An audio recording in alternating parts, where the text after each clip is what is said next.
ہم لاتے ہیں ٹاک شوز اور انلمیٹڈ انٹرٹینمنٹ صرف یوٹیوب پر۔ اگر آپ نے ابھی تک ہمارا چینل سبسکرائب نہیں کیا تو ابھی سبسکرائب کریں اور بیل آئیکن کو کلک کر کے ہماری لیٹسٹ ویڈیوز کے بارے میں اپڈیٹ جانیں۔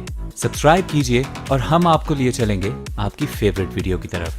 سلاطین 17 باب 17 سے 24 آیت تک پڑھا جائے گا۔ جن کے پاس خدا کا کلام ہے نکالیں۔ پہلا سلاطین 17 باب 17 سے 24 آیت تک پڑھا جائے گا۔ ہمارے لیے آج کی پہلی تلاوت پہلے سلاطین اس کا 17 باب 17 آیت سے لے کر باب کے آخر تک۔ ان دنوں کے بعد اس عورت کا بیٹا جو اس گھر کی مالک تھی بیمار پڑا، اور اس کی بیماری ایسی سخت ہو گئی کہ اس میں دم باقی نہ رہا۔ سو وہ ایلیا سے کہنے لگی، اے مرد خدا، مجھے تجھ سے کیا کام تو میرے پاس آیا ہے کہ میرے گناہ یاد دلائے اور میرے بیٹے کو مار دے۔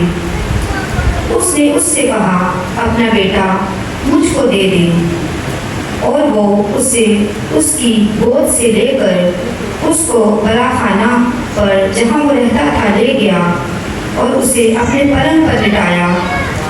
اور اس نے خداوند سے فریاد کی اور کہا، اے خداوند میرے خدا، کیا تو نے اس بیوہ پر بھی جس کے ہاں میں ٹکا ہوا ہوں اس کے بیٹے کو مار ڈالنے سے بلا نازل کی؟ اور اس نے اپنے آپ کو 3 بار اس لڑکے پر پسار کر خداوند سے فریاد کی اور کہا، اے خداوند میرے خدا، میں تیری منت کرتا ہوں کہ اس لڑکے کی جان اس میں پھر آ جائے۔ اور خداوند نے ایلیا کی فریاد سنی اور لڑکے کی جان اس میں پھر آ گئی اور وہ جی اٹھا۔ تب ایلیا اس لڑکے کو اٹھا کر براخانہ پر سے نیچے گھر کے اندر لے گیا اور اسے اس کی ماں کے سپرد کیا۔ اور ایلیا نے کہا، دیکھ تیرا بیٹا جیتا ہے۔ تب اس عورت نے ایلیا سے کہا، اب میں جان گئی کہ تو مرد خدا ہے اور خداوند کا جو کلام تیرے منہ میں ہے وہ حق ہے۔ پاک کلام کا پڑھا اور سنا جانا ہم سب کو خاص برکت ہو، آمین۔ جدید میں سے مقدس پالوس رسول کا خط افسیوں کے نام 3 باب 13 سے 21 آیت تک پڑھا جائے گا۔ مقدس پالوس رسول کا خط افسیوں کے نام 3 باب 13 سے 21 آیت تک پڑھا جائے گا۔ آج کی ہماری دوسری تلاوت افسیوں 3 باب 13 سے 21 آیات تک۔ بس میں درخواست کرتا ہوں کہ تم میری ان مصیبتوں کے سبب سے جو تمہاری خاطر سہتا ہوں ہمت نہ ہارو، کیونکہ وہ تمہارے لیے عزت کا باعث ہے۔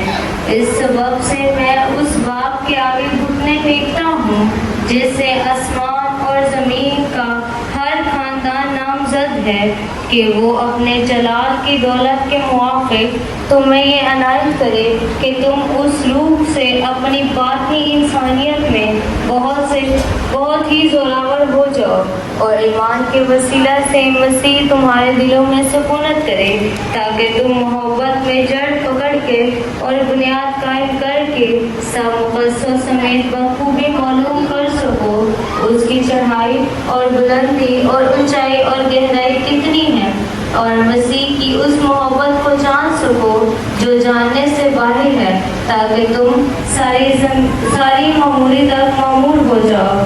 اب جو ایسا قادر ہے کہ اس قدرت کے موافق جو ہمیں تاثیر کرتی ہے ہماری درخواست اور خیال سے بہت زیادہ کام کر سکتا ہے، کلیسیا میں اور مسیح یسوع میں پوچھ در پوچھ اور عبدالآباد اس کی تمجید ہوتی رہے، آمین۔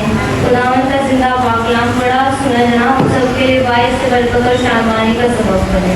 انجیل مقدس لوکا تبلیغ کی بات پر اس کا 7واں باب اور اس کی 11 آیت سے سب مل کر کہیں کہ آئے خداوند تیرا جلال ہو۔ تھوڑے عرصے کے بعد ایسا ہوا کہ وہ نائن نام ایک شہر کو گیا،